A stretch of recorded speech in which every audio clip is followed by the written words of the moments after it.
أنا جاي لك من نفس الركن اللي كلنا حافظينه، من نفس الأوضة اللي أنت عارفها، الأوضة الضلمة، وجاي أقول لك ما تقلقش هتخرج، بس لسه باقي كلام. اتكلمنا المرة اللي فاتت عن الحياة رحلة، وإن الرحلة فيها الحلو وفيها الوحش، وزي ما أنت في الحلو بتعمل حساب إن في يوم وحش جاي، لما تبص على الوحش في رحلتك اعرف كويس قوي إن في يوم حلو أكيد جاي. لما تبص على الرحلة والصورة من بعيد قوي وتعرف تقيم موقفك، هيطلع لك صوت، وقلنا الصوت ده هنسكته، وبعد ما تسكت الصوت ده هتبص على المكاسب والخسائر بتاعتك، وهتوصل لإحساس، والإحساس ده هو بداية التخطي. ممكن الإحساس اللي وصلت له ده مش هو الإحساس اللي هيساعدك تكون 100% شخص سليم، ولكن هو ده البداية، إن أنت على الأقل تخرج من الأوضة الضلمة. أول لما يبقى عندك إحساس واضح تخرج تتكلم عنه، ساعتها افتح باب الأوضة الضلمة واحدة واحدة واخرج عشان تتكلم عن الإحساس ده. بس معظمنا لما بيخرج من الأوضة الضلمة بيبقى جواه كلام كتير، بيبقى جواه حاجات كتير قوي عايز يقولها، فهو بيتكلم عنها مع أي حد. ولكن الأهم من إن أنت تتكلم مع أي حد إن أنت تلاقي السبورت سيستم اللي أنت تتكلم معاه، تلاقي الناس اللي هتدعمك فعلا. الناس دول ممكن يكونوا أهلك أو صحابك أو حتى لو دكتور نفساني. لما تلاقي الناس دي وتوصل لها، ساعتها تبتدي تتكلم. وخد بالك من حاجة، إن الناس دي مش معنى إن هي السبورت سيستم بتاعك إن هي الناس اللي هتطبل لك وتقول لك أنت صح، أنت ما عملتش حاجة غلط، الشخص اللي قدامك هو اللي كان غلطان. لا، السبورت سيستم هو اللي بيقول لك الصح والغلط بس بحنية، اللي بيقول لك الصح والغلط بس من غير ما يكسرك. لما تلاقي السبورت سيستم بتاعك اتكلم معاه، وخد بالك انت خارج من الأوضة الضلمة وانت عندك ميزة مش عند حد، انت عندك إحساس واضح تتكلم عنه، سواء إحساس الغيظ أو الزعل أو الإحباط، فانت عارف كويس قوي اللي مضايقك. ما هي القعدة في الأوضة الضلمة برضو طولت، وانت قدرت في الأوضة الضلمة دي توصل لحاجة، فاوعى تسيب الحاجة دي في الأوضة الضلمة وتخرج تبتدي من جديد بره.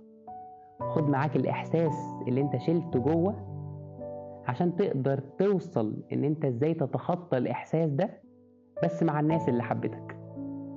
أول لما توصل لان انت خلاص عرفت الإحساس واتكلمت عنه، حاول تكون حنين مع نفسك، بان انت بدل ما تبرر لكل الناس وخلاص، تكون عارف كويس قوي الصح والغلط. فانت عارف انت عملت ايه قبل كده غلط، وعارف الصح فين. فلو حد جه قالك ما هو انت اللي كنت غلطان، ما تبررلوش، قول له انت كنت غلطان في كذا وكذا، انت عارف حقيقتك، وقول الصح اللي انت عملته، ما تتكسفش.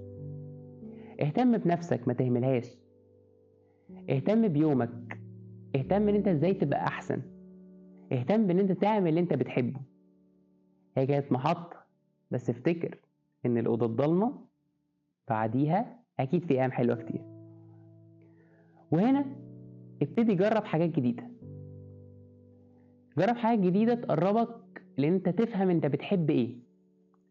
ساعات الموقف اللي بيكسرنا والأوضة الضلمة بتغير شخصيتنا، فنرجع ونكتشف ان الحاجات اللي احنا بنحبها بطلنا نحبها، واحنا عايزين نجرب حاجات جديدة يمكن نكون بنحبها. ابتدي جرب حاجات جديدة، ولما تجرب حاجات جديدة هتعرف اكتر وتفهم نفسك، ولما تفهم نفسك هتوصل لمرحلة اللي انت عارف كويس قوي ايه اللي بيبسطك وايه اللي بيضايقك، عشان المرة الجاية تعرف اللي بيضايقك وما تخش الأوضة الضلمة تاني. مش بس تجرب حاجات جديدة، ارجع جرب الحاجات القديمة تاني، ولما تبقى جاهز روح نفس الأماكن وتصور فيها، واعمل ذكريات جديدة مع ناس جديدة، روح للمكان اللي كسرك وروح للناس اللي كسرتك وقول لهم ان انت كنت اقوى منهم، بان انت تخطيت الموضوع، وان انت النهارده جاي تعمل معاهم act of kindness. انت كسرتني بس انا اقوى منك، لان انا قدرت اتخطى، والنهارده انا جاي وراجع وكل حنيه. ده مش شرط ان هو يتعمل، بس كان دايما واحده من العلامات اللي انت تعرف تتخطى بيها ان انت تروح للشخص اللي اذاك وتعدي من جنبه. في ناس تقولك ان انت ما تحسش باي حاجه خالص وساعتها اعرف انك تخطيت، بس انا شايف دايما ان الاحسن ان انت عشان تتخطى وتثبت لنفسك ان انت تخطيت، ان انت لما تعدي جنب الشخص اللي اذاك واللي كسرك في مره تعرف تبصله وتضحك، تعرف تبصله وانت مش متضايق، تعرف لو اتأذى تساعده. ساعتها تأكد 100% ان انت تخطيت. بس عشان خاطري انت جربت حاجات جديدة وعرفت ان الحياة رحلة فيها الحلو وفيها الوحش، لازم نحس بالوحش عشان نعرف قيمة الحلو. بس المهم اعرف كويس قوي اللي بيضايقك واعرف كويس قوي اللي بيأذيك، عشان ما ترجعش لنفس الركن في نفس الأوضة الضلمة.